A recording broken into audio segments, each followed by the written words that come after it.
Tales of Estolia. Volume 1. The Promise of Zacharias. Part 5. According to Prophecy. Chapter 11. Solution.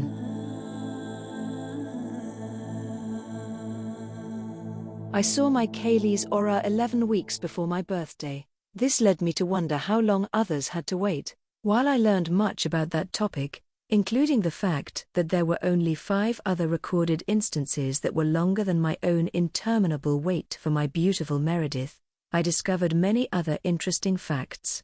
More than half of the accounts of King and Keeper described the time that passed between first meeting their Kaylee and the beginning of seclusion in terms of days or hours. Those whose courtships were brief were nearly uniform in their speculation that this was one of the gifts of deity, helping two souls know they are right for one another at a deep fundamental level. Antiochus K. Darren Zakarian, Inscrito. Leon stared at the ring on her finger, and for a moment her aura scintillated incandescently, confirmation, if he needed it, that she was the one deity decreed would be his Kaylee. He cupped the side of her face in his hand before he leaned forward to salute her lips with his. He felt her hesitant response, and brushed her lips with his tongue, before invading her sweet recesses, escalating the kiss into passion. The feeling of her response, sweetly innocent, to his mouth on hers quickened his breathing. With his physical response reverberating through his body, he would do anything for the woman in his arms. He needed to make the right choice for Callista, for them. She gasped when he touched her breast, through the thin fabric of her kaftan. She set her hand over his, but did not try to push him away. She was wearing only the kaftan, and he could feel every dip and curve of her body. He lifted her hands to his chest, and in moments she was sliding them under his borrowed robe, caressing his skin. He lost track of time as they both explored one another, touching, kissing, caressing, tasting, feeling. He stood up, pulling her to her feet with him. Taking one hand, he guided her towards the back bedroom before kissing her again, seducing her senses, reveling in the feel of her body through the thin fabric of her outfit. She pushed the robe off his shoulders, and then her questing hands fumbled with his briefs, until he assisted her to push them off his body. He kissed her again, hiking her kaftan up, caressing her thigh. She moaned against his lips. "I want to solve all of your problems, Callista Terre.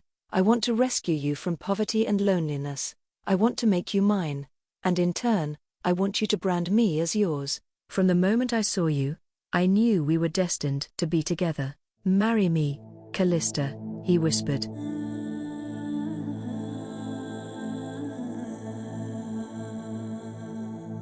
His words were seducing her mind, as the touch of his hands was seducing her body. She felt his hand on her naked thigh. Somehow, they had gone from her living room to her bedroom, and he was naked. He pulled the kaftan off her body and discarded it. She was courting insanity to be accepting this man. "Leon," she said his name slowly, "should we?" She did not want him to stop.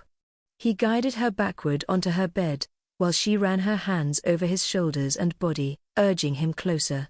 "We should," he countered. "Say yes, Callista. Say you will be mine." Yes. She wanted to belong. He kissed her again, and then he buried his length in her sheath with one smooth, painless thrust. They moved together in a sensuous dance of discovery, 2 halves to a single whole, and there was one shining truth that pulsed through each cell of her body: they belonged together. Courage and strength coursed through her as they experienced the fusion of 2 souls. A rush of pleasurable warmth flooded her body, so exquisite that tears rolling down her cheeks at the beauty of that one infinitely long moment in time. He kissed away her tears before rolling with her, tucking her close to him. As their breathing slowed, her eyes grew heavy and she drifted to sleep. He contemplated the experience he shared with Callista. How could the Capit Eulos he studied as an acolyte leave out the profound sensation of connection between 2 souls? Why didn't former kings express how it felt to keep Zacharias' promise? In what way was this a burden to the Zacharian male line? Why so few descriptions, expressive poetry and prose encouraging the heir to comply? His hand settled over her abdomen, and he imagined how it would feel for her body to swell with a child, bringing forth their first son, the gift she was, even now, preparing to give them. His impressions of this monumental day, from his trek through a downpour, to his sweet seduction of his Kaylee, would all be memorialized to the very best of his abilities. If he could only express half the ecstasy, a fourth of the joy, an iota of the sense of rightness, no other Estolian would ever doubt the requirement to keep the promise of Zacharias. How could any man, knowing what he would find in compliance, choose to do anything other than accept this fate? He looked forward to the discussions he would have with his father, brothers, cousins, and uncle.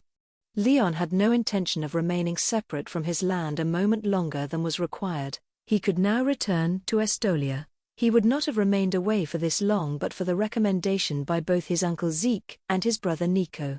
Knowing how close their connection to deity, how critical their communion, he followed their suggestions. Spending time in the greater world was an important preparation for the time he would lead his nation.